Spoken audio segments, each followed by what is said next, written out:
Hey everyone, welcome to the Americana Station Podcast. My name is Will Payne Harrison and I am your host. Today we have a great show with some very talented women from Florida who just moved to Nashville. We'll talk about them in a minute.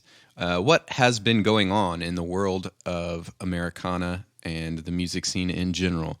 Well, I recently put my gumbo recipe on NashvilleNoise.com. Along with a gumbo playlist, so you can listen to some good old Louisiana music and cook you some gumbo and put your thoughts and prayers towards Louisiana, especially Lake Charles and East Texas, as they rebuild from Hurricane Laura. But yeah, go to Nashville.com, NashvilleNoise.com, and it should be on the front page. But you can look up Will Payne Harrison gumbo recipe, and all my secrets have been revealed. It's really the only reason I have friends. I usually can get a lot of people to my house for parties whenever I say that I'm cooking gumbo, but I kind of blew that one ace up my sleeve now. So you can make gumbo the way that I make it by visiting NashvilleNoise.com. So Record Store Day is doing some more stuff since it's kind of been a flop this year, and record stores make a lot of profit on Record Store Day. It's what keeps a lot of these records open. So be sure to check out your local record store while they're suffering. Listen to and purchase some of these records. I know that the Danberries, who are recently on the podcast, their vinyl record is at Grimey's, as well as a lot of other spots here in Nashville. I know that my friend Dirt Reynolds is about to come out with a vinyl record in a couple of weeks. And there's a lot of local musicians that you can help support, as well as supporting the local record stores in your area during this time. Today on Twitter, I asked, what was an artist or band that you really can't stand, but everybody flips their lid whenever you tell them who it is? And I got some interesting responses today. Steve Cook said the Eagles, which I very much disagree with. But, I said I applaud his vulnerability and honesty, because how can you hate one of the greatest bands of all time? The Danberry said Springsteen, which is also, a little wild. But I said as long as it's not Tom Petty, that's okay. India Raimi, she would not tell me. She said that the mob would run her out of town, so you'll have to ask her personally. And we also had Jason. Jordan. That's at Chiku Slim. He told me Rush, which I can agree with. Honestly, I have to be completely honest. The guys who do that Sailing Away song, I can't think of their name right now, is probably one of the bands that I dislike the most out of all those like prog rock 70s bands, more than Rush. Rush is okay. And Lauren Wagner said Billie Eilish. She doesn't like whisper artists. I said Marty Robbins. I'm sorry, guys. I'm going to admit it here first. I just don't like his crooner style of country. It's just, if it's on I usually, when you put on a throwback country playlist on your favorite streaming platform, and Marty Robbins comes on, I guarantee I'm going to skip the song, and that just blows people's minds. So sorry, that's mine. Sound off on my Twitter. It's at Will P. Harrison, and let me know what you think. And make sure you follow. I'm slowly trying to update. It's hard for me to do the Americana Station Twitter, but it's at Americana Station, so there's no A in it. So just at Americana Station. You can also follow me on Instagram at Will Payne Harrison, my full name, and I'm also on Facebook. It's /the Will Payne Harrison. We got some good stuff coming up on the podcast. I've got E.G. Vines coming. I got some more people that I'm working with to get on the podcast soon. So make sure that you click subscribe. Leave me a little rate and review. That would really help out the podcast a lot if you haven't yet. I know it takes a few minutes, but here in quarantine, when you're probably looking for things to do because you're so bored, Your kindness of leaving me a good review does not go unnoticed, and it is very appreciated, as I'm doing this podcast for you free of charge, no money. And I really do appreciate that any positive review I can get, so we can get those numbers up in the podcast platform. Shout out to Americana Highways and the Backroads playlist that I am doing. If you aren't following that, you should go follow that. It is going to be up and coming stuff. We got like Paul Cawthon and Rustin Kelly on there. We've got some people like Dirt Reynolds and people maybe you don't necessarily know. We've had the Danberries on there. Mona Lisa Tribe has been on the playlist. You get to hear people that are on this podcast that you don't quite know yet. You get to hear people that maybe you missed. Oh, shoot, Rustin Kelly has a new record. I love that guy. And it's a great tool to listen to new music and then dive into their new albums. So make sure you follow the Americana Highways Backroads playlist. Make sure you check out NashvilleNoise.com for my gumbo recipe. And if you didn't know and you've ever heard of Oklahoma Reviews, they have just rebranded. They're called the AMP blog now. So go check out the AMP, which is formerly Oklahoma Reviews, that Melissa Payne is doing over there. Help them get their numbers up as well. Let's support the Americana community. And without further ado, we're going to get into Mona Lisa Tribe. You take it off like an airplane, baby. Don't say goodbye. 'Cause no one should look behind them when they're going so high. I just ask that you remember all the hard work and the time. Don't forget the reason you decided to fly. The Mona Lisa Tribe is a female-fronted folk band that performs in South Florida. They recently moved to Nashville, and they specialize in three-part harmonies and writing original fun folk music with a modern twist. Often compared to the likes of Waylon Jennings, the Staves, and the Lumineers, with each member playing multiple instruments throughout the show. Where Florida has lost a great band, Nashville has gained one. So without further ado, let's talk to Mona Lisa Tribe.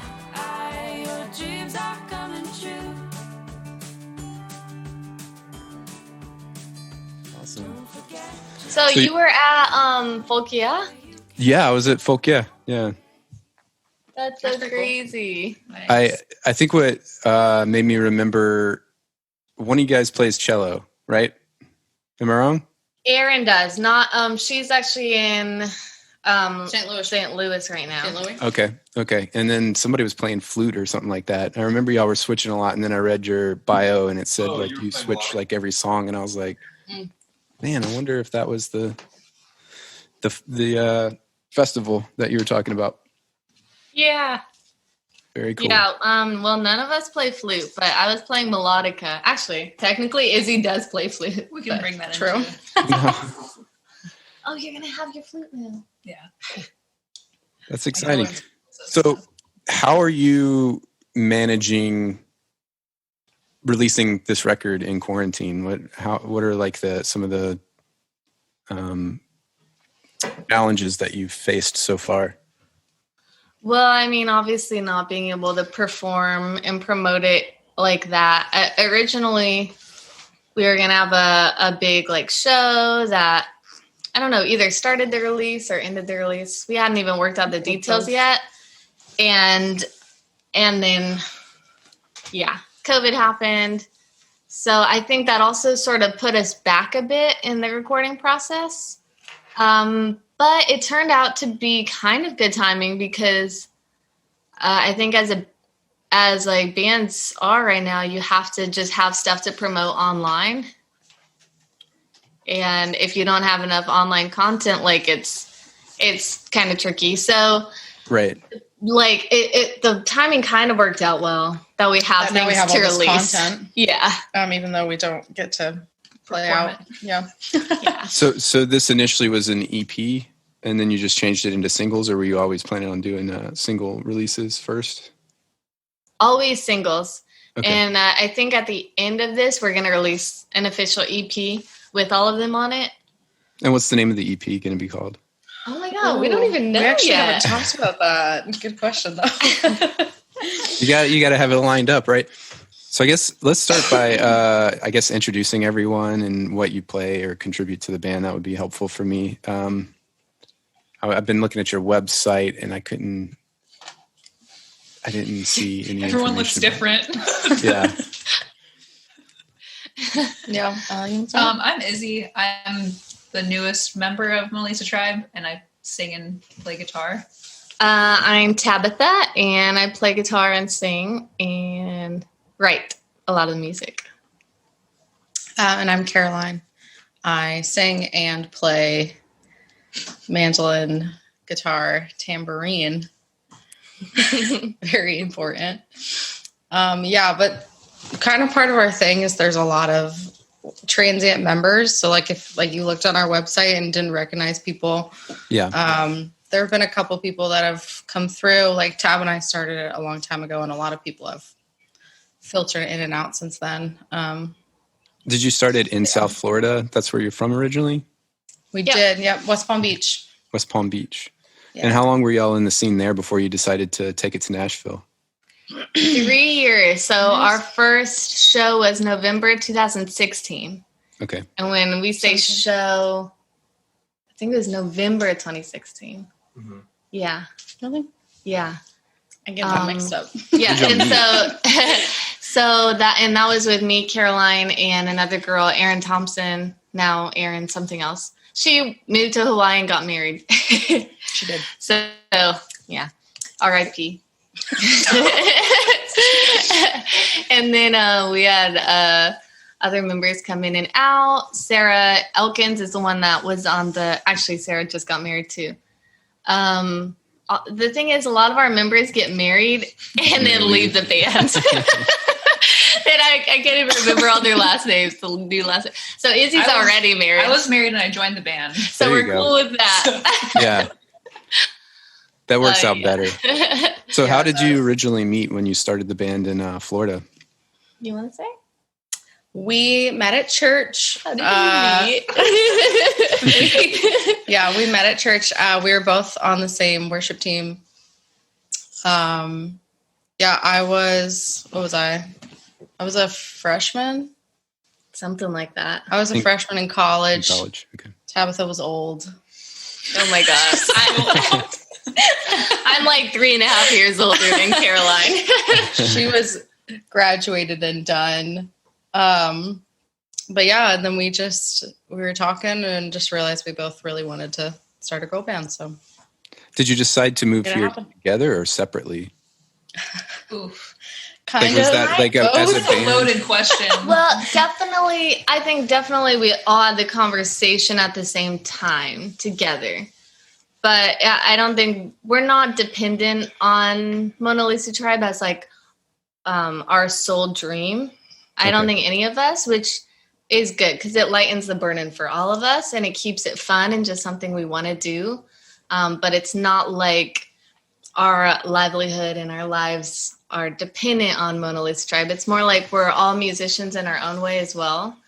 And then we each have our own style and originals and stuff we're doing with band also. So you all have your own solo careers kind of as well, or we're working on it. I would say she does. Tabitha is classically trained pianist, so she has her own career in that aspect. I'm a professional musician, but I'm not pursuing a solo artist career. That's not really my passion. Whereas Izzy and Caroline, that's more their passions, which is really cool. And then John also, our bass player, sound guy. He's a professional bass player. And so having him move up, he's also my roommate in Nashville.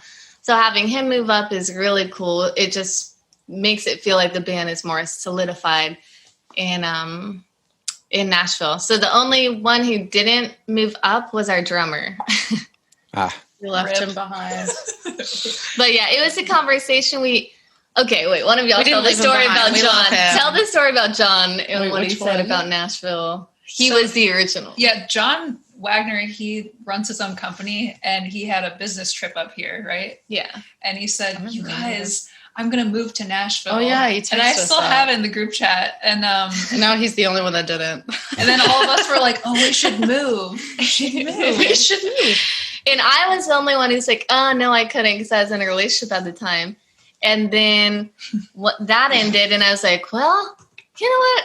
I'm just going to move to Nashville. Like, why not? Like, this is now or never. And then I knew Izzy was, no, at that time, Izzy's husband wasn't stationed up in this area, but he could have been stationed anywhere. Then anywhere in the whole world. And then. Yeah, my husband's in the military, so he could have been stationed anywhere. And we ended up getting stationed in Louisville, Kentucky, which is 2.5 hours north of Nashville. And it all worked out. And then everyone decided to move to Nashville. Yeah, then Carolina's in a place. Well, you tell how you feel about it. Oh, yeah. I mean, I also have a lot of friends up here. There seems to be a lot of Florida, West Palm people that move up here. We didn't all plan it, but we all ended up here around the same time. So a lot of people from, I guess, where is that? Tampa, where FSU is? Is that Tampa? Tallahassee. Yeah. A lot of people from that area as well that I've met since I've been up here. Yeah, it's kind of funny. I kind of just run into people and it's like, oh, we're all from Florida. Yeah. And we're all living in Nashville. Yeah, that's wild. Yeah. It's wild that y'all are at the same festival too. It was really good. It's interesting because I had the same sort of reaction when I saw you live as I did when I heard the singles. But I didn't even put 2 and 2 together. When I saw the band live in Florida, I was just like, wow, this is one of the best acts at this festival. And then when you sent me the tracks, the same thing. It's just really well produced. Who produced each of the singles? Was it the same person? Or yeah, Danny Brunges, a friend of ours in West Palm. Yeah. Oh, wow. Great. So not in Nashville. You outsourced to back home. Well, we did all of it back home before we moved up here. Okay. Yeah. So we did all of the recording. Danny did all the producing and everything. Yeah. Before we moved up here. So. Yeah. So the, I think his name is Steven Shapiro, mixed it, and then Sam Moses mastered it. And Sam Moses lives in Nashville. I'm not sure if you know him or not. I don't know. So how long have you guys been here? For me, 2 months. Okay. So you moved 1 month. During the pandemic, you moved to Nashville. Yep. Really good timing. It's a transitioning period, which is kind of good. Like releasing things during COVID is it's kind of what we can do. So it's been a benefit in that aspect. Other than that, it kind of sucks because Nashville's pretty much closed down. Yeah. How do you network when you can't go out and socialize? Dude, literally how I met you. This through Facebook. We met through the Facebook group. Yeah. And when me and John first moved up here, it was in phase 3. Whether or not it should have been. Right. That's still the question. But it was, so at that point there's a lot of live music stuff going on. So I got to network for maybe 2 or 3 weeks before everything went back down. But yeah, it's been fun. And I will say it was really the perfect timing. Not to say COVID was the perfect timing for anything, but if it had to have happened for us, this was the perfect timing because we were never sure that this would all work out, that us 3 would all end up being up here. Yeah. Caroline was a bit back and forth on what city she wanted to move in. We had no idea where Izzy's husband and her were going to be stationed. And, mine and John's decision was kind of quick. So we were all, and then a former member, actually, Erin decided to move to St. Louis. The cellist. Yeah. And so we knew she wouldn't be able to really be in the band while we were in Florida. And then the girl, Sarah Elkins, who was with us, now Sarah Chapman, she was with us for 2 years. So a very solid member for us. She got married and moved about 4 hours away. So all of the members were kind of like getting married, possibly moving, this and that. And we weren't even sure if we were going to be together by the end of the summer.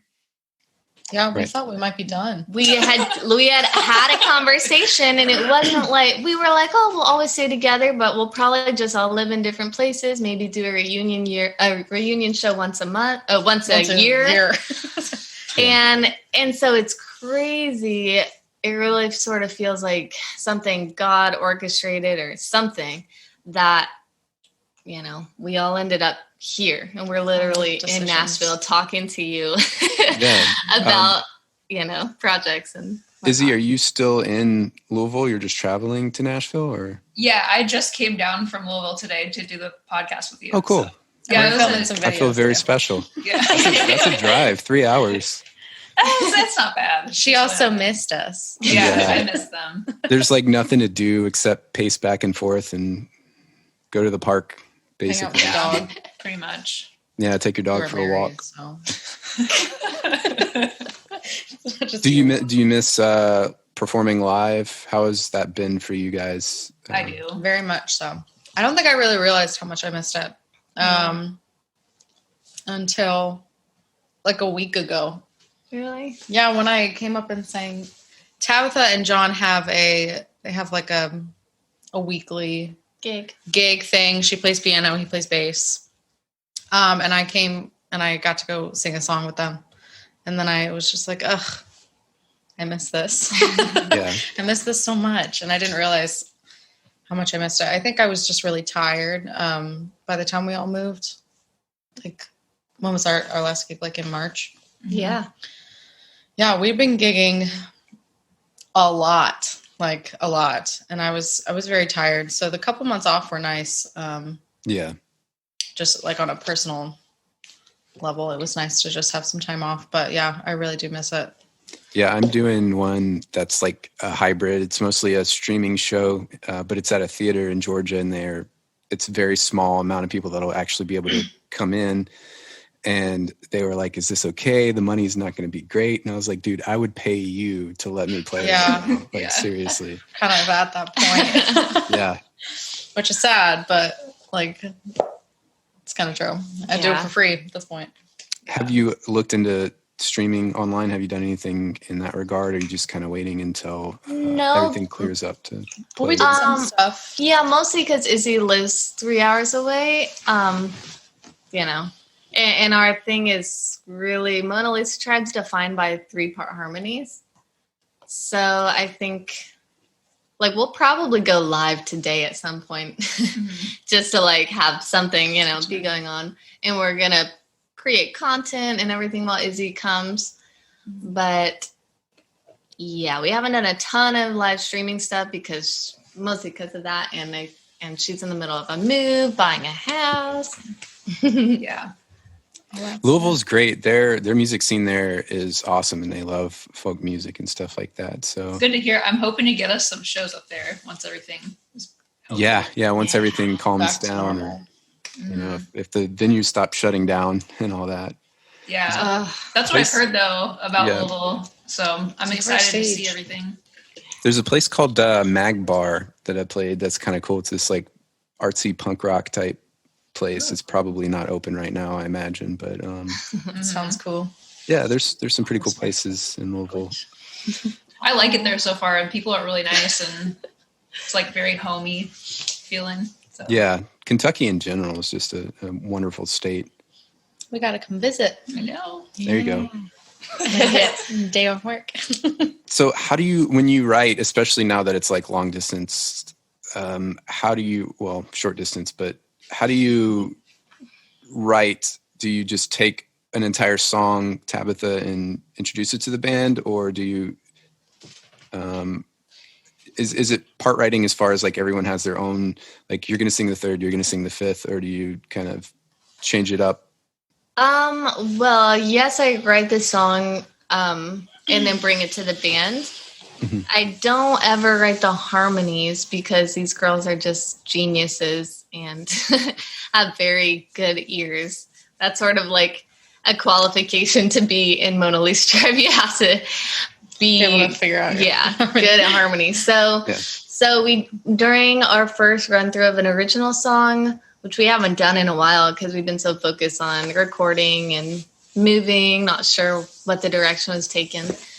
But yeah, I'll bring it to the girls and then we'll sing through it and then they'll just continue to make it better. Then we bring new ideas to it and it's really easy. It's easy. It's easy when you write the song. It's easy when you do all the work.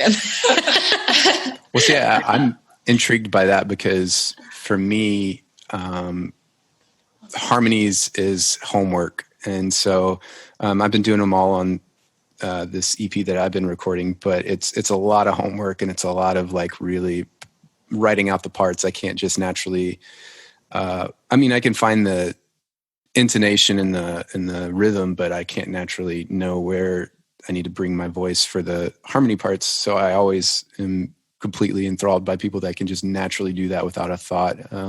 Does some of that have to do with your church upbringing, just always singing harmonies in church and stuff like that? Or was that something? Yeah, for sure.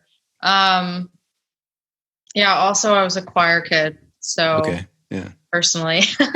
So I sang in choir, like elementary school through college. So that's where a lot of my basis for harmonies came from.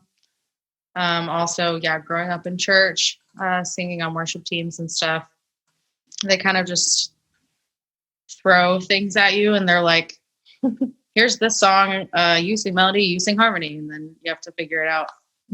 So that was a lot of good practice growing up. I'm glad I had that, but I don't know. Yeah, for me, growing up playing an instrument, I've been playing piano since I was 6. So I think that really helps with ear training and harmonies. And then I was in a little girl group with a couple girls from my church and my sister. Not like a boy band. Like it was literally like we sang at church, but we were doing 3-part harmony stuff back when I was like probably 10 and 11. So I think just I've always been singing harmonies, singing with my sister. And then, this band just kind of happened and harmonies are just my natural go-to at this point. I wasn't as quick, but what's that? I'm not as quick. Like I'm not as fast as them at learning harmonies. So I usually record the harmony and then I just take it home and then you still have the basis for it though. Yeah, I have the basis for it. I have I guess I have an ear for music because I did band, but like I'm not as good at picking out different harmonies like you were saying. That makes me feel better. Good. I'm glad. It's a little trouble. And I will say though, with Izzy, like I've noticed, I'm sure you've all noticed, like you've just gotten better and better and better. It's very true. Izzy's been in the band for a year now. And not that she was bad at the beginning, but I was bad. No, you weren't bad. You weren't bad, but I know you had to work a lot harder. Yeah.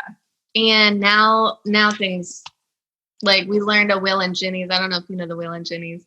Yeah. So like we learned the parting glass in like half an hour. Quick. And that was a 3-part harmony song. And you didn't even know the words to that. Yeah, that was good. That was good. So you couldn't have done that, I don't think, when we started. Yeah. You wouldn't have been confident. And so you've definitely grown. Also, like the set list for Mona Lisa Tribe, when I first started learning it, I was like, I don't think I'm going to be able to do this. Like this woman learned like 3 hours of music. There's like 40 different songs. Like 2 weeks or something insane. What's actually crazy is the fact that someone might have like the high harmony at the beginning of the song. Oh yeah. But then for some reason they learned it so that person switches to the lower. We just for no reason. So then you kind of have to in work another around. section. It was at the whims of Caroline. She just like I'm gonna take that whatever she wanted. Yeah, we mix parts throughout the whole song. None of us like we kind of have a go-to. My go-to would be low harmony. Mm-hmm. I don't even know. You guys both switch back on middle and high, but sometimes it's completely different. Sometimes I'll be melody, Caroline will be low, Izzy will be high. Like it'll just be whatever the song, we try it out usually, especially for an original. No, that's it for all of them. We'll kind of play around and be like, who does this sound like? Whose voice sounds the best singing the low and singing the high and singing the middle? So it's all pretty spaced out evenly. Is there a theme to the EP? Is it songs that we should have released a while ago and finally are? Songs we've been singing for 3 years. No, not all of them. Some of them are new. Songs that we No, there's not a theme. And we have the money to record them and release them. There's not a theme. Yeah, I was wondering because I didn't dive in as much on Seconds lyrically, but Fly is about kind of like staying true to your roots, I'm guessing, is the vibe of that song. And then what else is a man supposed to do? I haven't listened to quite as much yet, but I'm guessing that is sort of with the modern culture that we're in, I'm supposing, kind of dealing with that. Yeah, I think it's definitely topical. Especially after like Me Too movement stuff. But it's also just like topical world things aside. I think it's just a lot of just our personal experience. And kind of more just like a call to action from like Expecting friends more and family and allies. So it's kind of like if sexism is going to if that's going to change, it's got to change with men. Right. You know, like in the end, like women, we can, you know, raise our fists and shout and say like, treat us better. But at the end of the day, the way that this is going to get better is for men to be like, okay, what can I do? And so that's sort of the message of that song. And I remember when Tabitha brought the song to the whole band. I remember we were in John's house, I think, right? That was the first time you played it for the guys. For the guys, yeah. So we had heard it, Caroline and I had heard it like a day or two before, and we were like, oh my goodness, this is an amazing song. And then I remember John Wagner's reaction was like, Tabs, you need to record the song. So and it's our producer's favorite song too. So it's been cool, like having men be encouraging about this song, because it's not a man bashing song at all. Right. It's really it's like more about like lifting them up to a standard. Yeah. I haven't heard any backlash. No one's been upset yet. There's no drama. No tea. I think they get it. Have you had, I mean, I'm asking this knowing the answer well and good, but have you had hardships being a female-fronted group in the South? Has that affected, performing and getting gigs and stuff like that? Tab's pretty tenacious. She's our gig getter. Yeah. So I don't know. I don't think as experienced a band, anything. Right? If anything, I think it helps because it's a rarity. Yeah. I mean, I've definitely experienced things at shows. Yeah. So like people in the audience, drunk men in the audience, things like that. But I don't know if I've ever necessarily, I think overall there's a general gotten something from like someone that was hiring us, they like paying us less or anything like that. I haven't seen that. Yeah, but I think overall in general we're gonna be underestimated. Like we're always underestimated, and it's just kind of normal for us. Like that's just how we work. knowing we're gonna be underestimated, especially in like the business side of it, and like, oh, do they actually know how to set up their music equipment? Oh, yeah. No, we have definitely experienced that. People like I can think of what it says where someone came up to me and he wasn't even a sound guy. Like he was just like a guy that was there and he was just trying to tell me how to set up my equipment. And I was like, yeah, we get mansplained. I literally do this. Mansplained, yeah. So many times a week. Like, yeah. So that's definitely happened for sure. I think as a collective, it happens less than it's happened individually, just in like our personal lives. Tabitha wrote the song. So obviously you're writing for like all women, but like it came from your own experiences of feeling for women. Like, so. Yep. Yeah. How many more songs are on the EP, and what are some of the subject matter on it? I'm interested and excited to hear the next tunes. Yeah, we have 2 more. One comes out next Friday. So we've been releasing them every 2 Fridays. The one is called Came and You Went, and it was based on a personal like relationship that I was in. It's just kind of a more angsty song. It's sort of subject matter, not in like tone. Yeah, not in tone. It's true. It's very it's kind of happy. It's like the chorus is, so you came and you went. Oh, you didn't last long. It's okay because I'm having a grand old time. And so it's sort of like you could take it like, yeah, like I'm totally fine, or I'm saying I'm fine and I'm not. It's like sarcastic. I'm having a grand old time. It's fine that you came into my life and then just left as quickly as you came. So it's the heartbreak song of the record, right? Yeah. Some people will tease and say like, I can be like the Taylor Swift of folk music. Swift of West Palm Beach. Yeah, West Palm. Because a lot of my things are written from breakup stuff. But then the second song is a happy love song. One of y'all want to talk about it? Or should I sometime? It's one of my favorite songs. Yeah, it's called Work This Out. And so it's just about a story of 2 people in a relationship knowing that like it's hard, but you kind of push through it and you work it out and you love each other.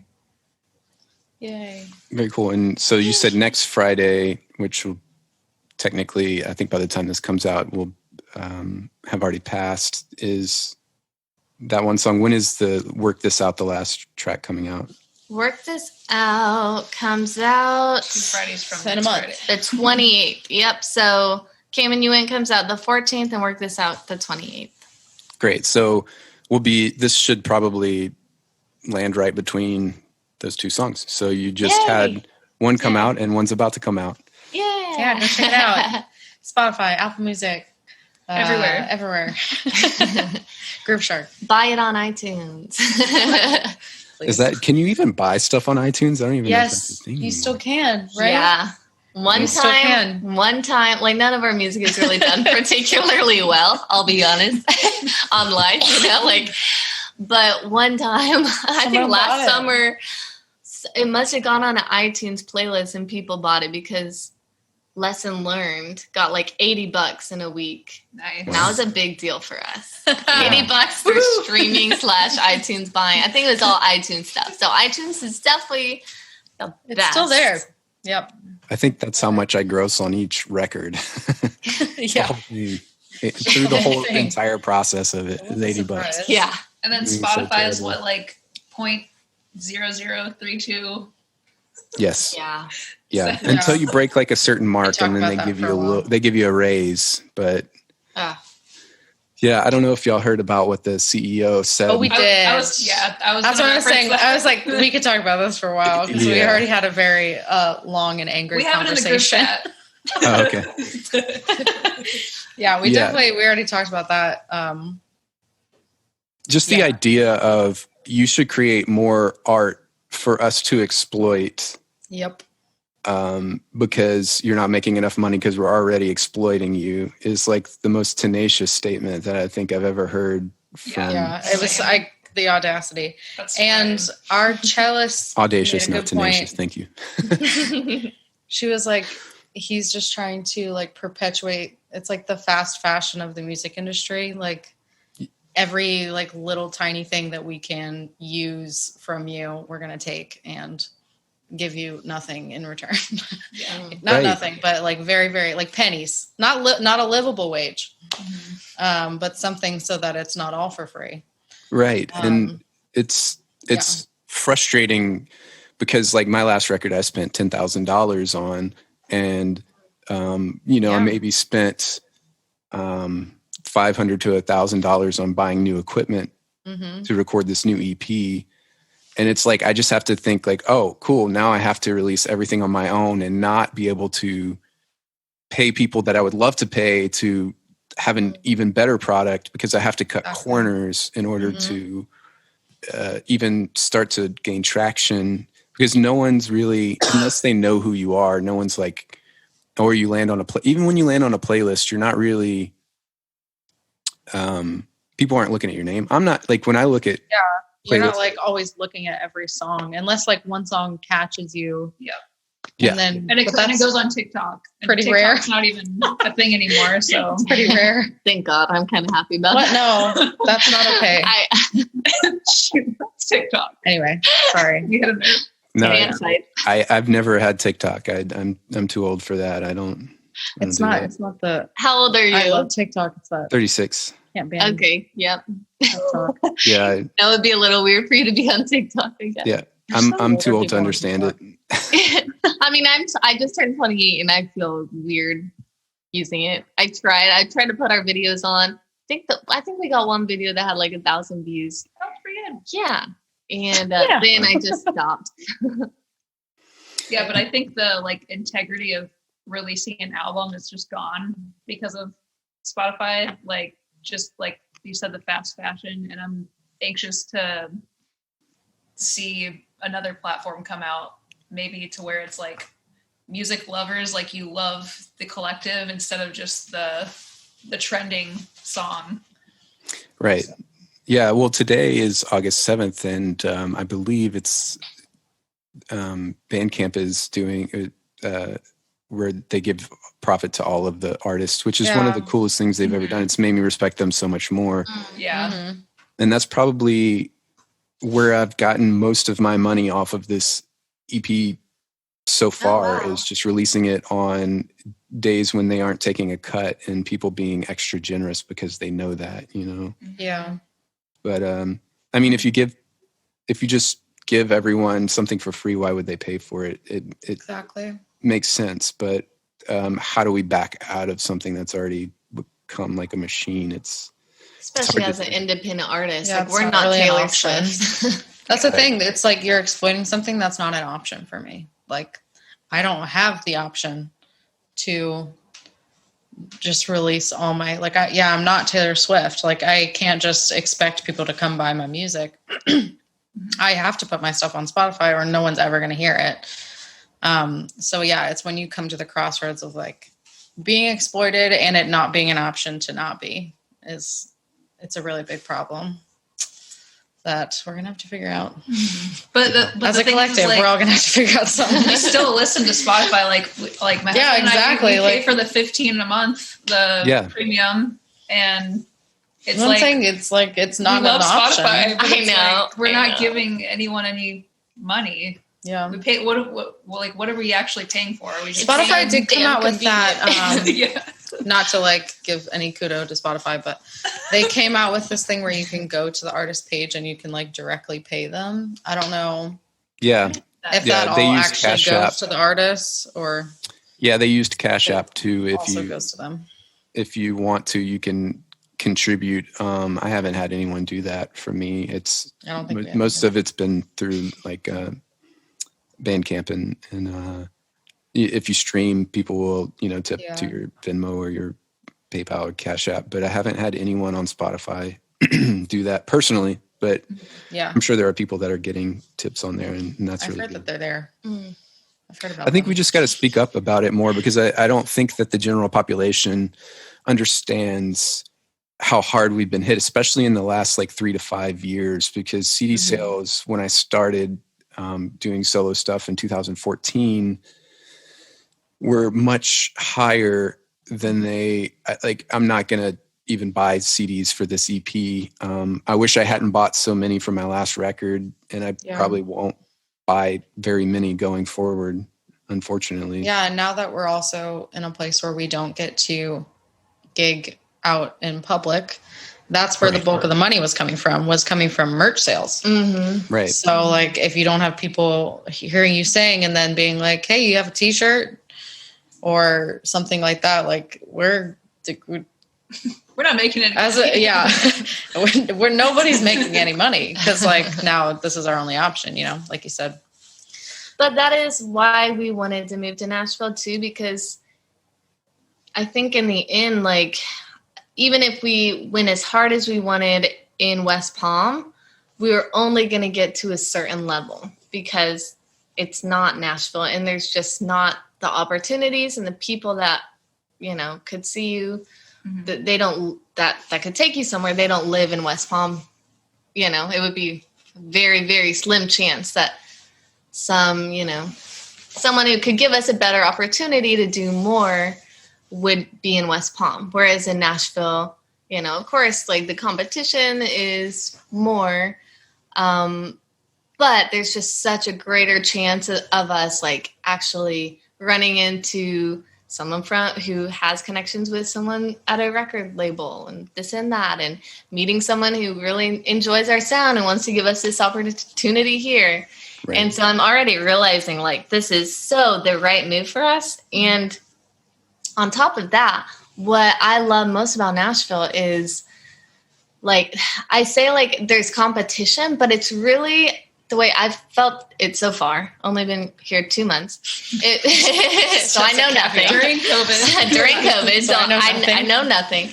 But it really feels like it's musicians versus the labels, if anything. And it feels like we're all sort of like wanting everyone who we feel is talented and should succeed to succeed along with us, and I know that's like our mindset too. Like we want our friends that we believe in to make it just as much as we want to make it.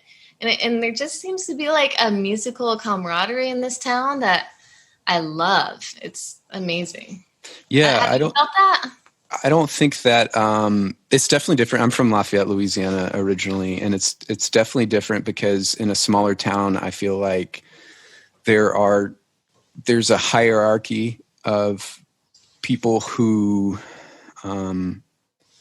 have kind of climbed, I guess, the music ladder and feel like they've been sitting on top for a while, and they're not as kind in helping in any way.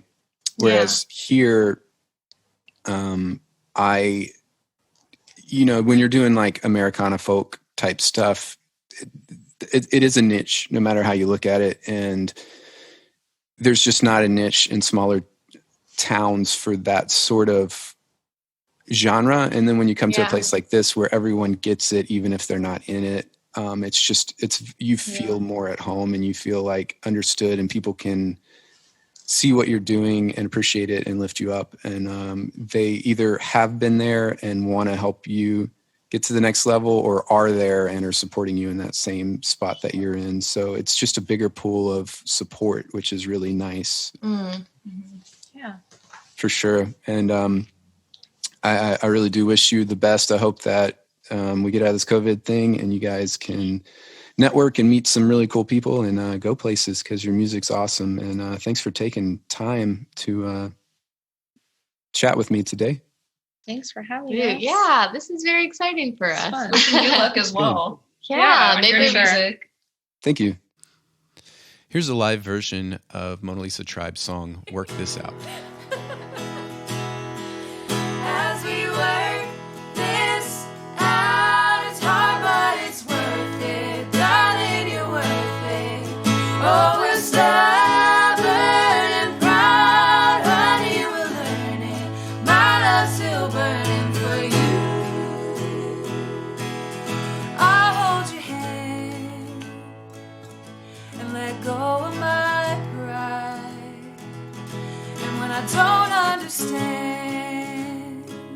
I'll continue to try. I'll look to fix my wrongs, and I'll point out yours. I know love's a choice, and I'm choosing to run the course. As we work this out, it's hard, but it's worth it. Darling, you're worth it. Oh, we're stubborn and proud. Honey, we're learning. My love's still burning for you.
That's it for this episode of Americana Station Podcast. My special thanks to Mona Lisa Tribe for, especially for Izzy, for driving out from Kentucky to be on the podcast. And I wish them the best with their next couple of singles. Be sure you follow them on your favorite streaming platform and go like them on their social media platforms.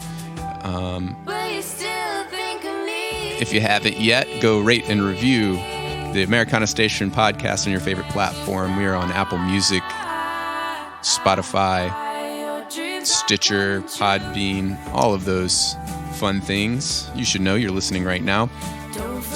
Tell a friend about it. Tell them about this podcast, and let's spread the news in the Americana and folk songwriting world. Thank you so much for your support. I really appreciate it. Continue being awesome, and we'll see you next time with E.G. Vines.